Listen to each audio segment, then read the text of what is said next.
What's going on, everybody? Off the Mic Sports Network here. College football, we talked about chaos, but let's talk about something that's kind of glorious, to be honest with you. The Indiana Hoosiers, for the first time in nearly 60 years, are Big Ten champions. They are 13-0, the only, um, you know, the only undefeated team, I think, in FBS, if my memory serves me correctly. The only undefeated team left in FBS. They beat Ohio State, who everyone considered untouchable after they beat Michigan and conquered the Michigan problem last week.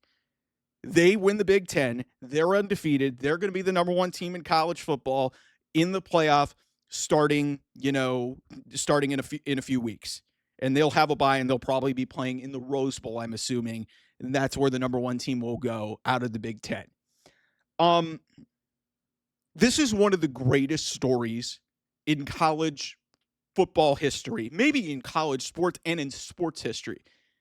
Indiana was the losingest program in college football as late as this season. They had the most amount of losses, losing percent, whatever. The statistics verified it. This was the losingest program in the sport when Curt Cignetti took over it, and even as far back as midway portion of this season. And Indiana now has gone 13-0. They've lost twice. They went 11-2 last year. They have gone 24-2.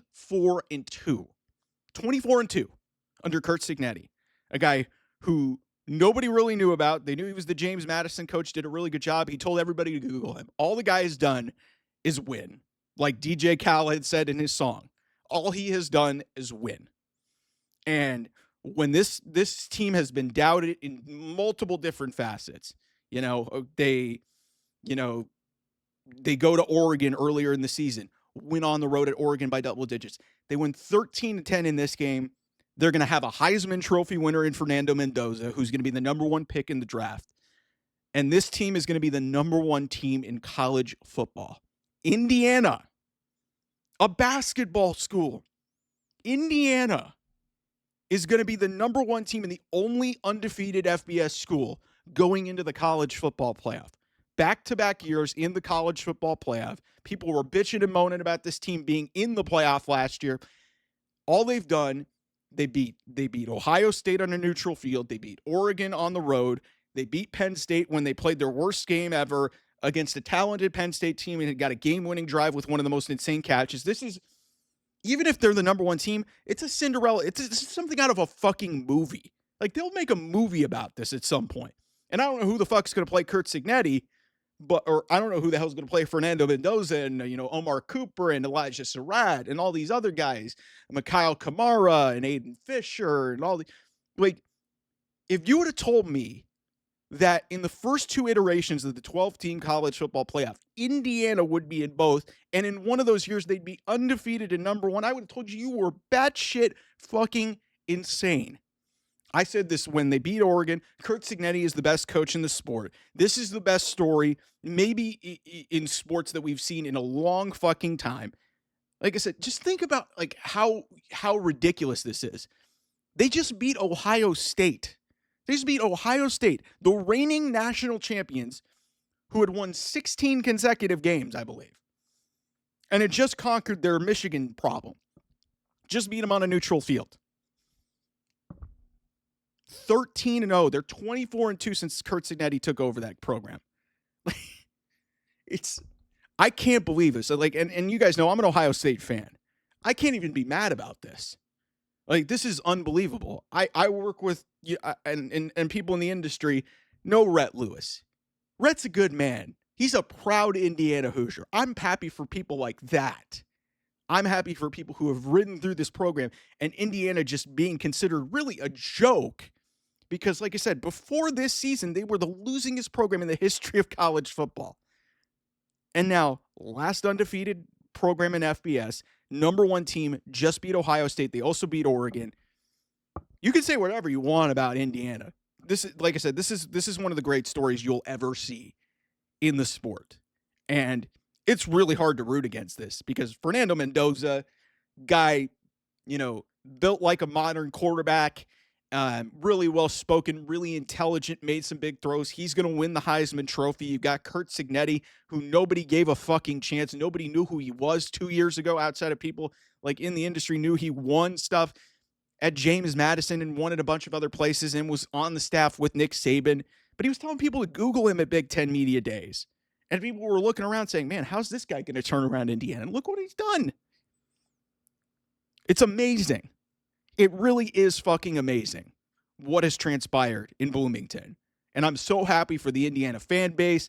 Like, they flipped the narrative in 2 seasons in college football where it's really hard to flip narratives. And think about this. Penn State came open. Here's the other thing about Curt. Penn State came open this year in October. Curt Cignetti signed a new extension with Indiana and told them no. If this were 10 years ago, you might have seen a possibility where somebody was jumping off of Indiana. Now Indiana is a destination. First Big Ten title in, 58 years? 1967 was the last time they did it. Like, it's unbelievable, man. It's unbelievable. Like, I've never seen, like, in a year of the most improbable stuff happening in college football, Indiana's the number 1 team in the country and is going to be the number 1 team in the playoff, 13-0, Heisman Trophy probably won by Fernando Mendoza next week. Like, that's stuff that you see in a fucking movie. This is a Hollywood ending that's happening in Bloomington. And if they finish this off, and we could talk about this in late January if they get as far as that. And as far as I'm concerned, there are, to me, in my mind, there maybe are I'd say 3 teams that are going to be in this thing that I think have a realistic shot of winning the national championship. Indiana, Ohio State, Georgia. The 3 teams that I think that are guaranteed in this thing. We still don't know. We'll know on Sunday. Notre Dame and Miami, if they get in, I think are also realistic possibilities. Who will be at the bottom of the bracket depending how it's formatted. And you know what? Hell, maybe Texas Tech, depending on their draw, has a decent opportunity because that's a really good football team too. But Indiana is now going to honestly, everybody's doubted them. They'll probably still get doubted even as the number 1 team. But they just beat Ohio State on a neutral field, 13-10. And in year 2, they're the number 1 team in the country. That's just Indiana football. Like, if you would have told me Indiana in athletics would be number 1, oh, hey, if they were number 1 in basketball, that'd be great. Football? Really? Really? Like, man, it's one of the great things I've ever seen. One of the great things I've ever seen. And if they win the national championship in year 2 under this guy, it's like, seriously, you could just make a fucking movie about this whole thing. It's really unbelievable. So congratulations to the Hoosiers, man. Congratulations to all their alumni base. Antoine Randall, like I said, Rhett Lewis, even the guys who were on this team last year who laid the foundation. Like, the narrative completely flipped on this school. And I thought they had a pretty good coach in Tom Allen. But again, playoff, 2 years, 13-0, 24-2. Give Curt Cignetti fucking everything, man. Give him fucking everything. Unbelievable. Anyway, thanks everybody for watching. I'll see you guys soon. Bye-bye.